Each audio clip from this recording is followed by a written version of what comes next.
Come è avvenuta la comunicazione dell'arrivo del Presidente della Repubblica?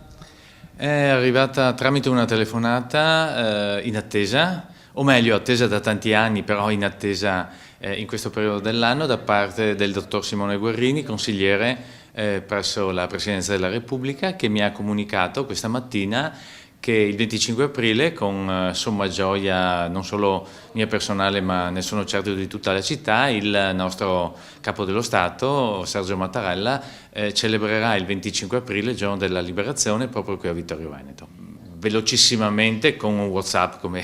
si usa spesso oggi, ho convocato una giunta d'urgenza assieme ai dirigenti interessati, ho comunicato questa bellissima notizia che corona in qualche modo anche una attesa che per questa amministrazione era durata qualche anno, in qualche modo completa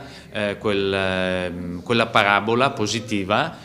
di questa amministrazione che, oltre a tante opere, a moltissime iniziative culminate nel centenario del 2018, vede la conclusione del proprio mandato amministrativo nel modo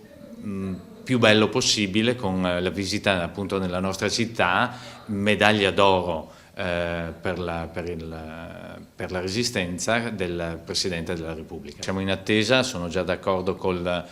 consigliere il dottor Guerrini che la prossima settimana ci saranno ulteriori informazioni, ci sarà ovviamente una visita in loco. Ho già parlato sia con il prefetto che col nuovo questore e con i carabinieri per già cominciare un primo coordinamento, anche se è ovvio che attendiamo indicazioni superiori, cioè direttamente dal Quirinale.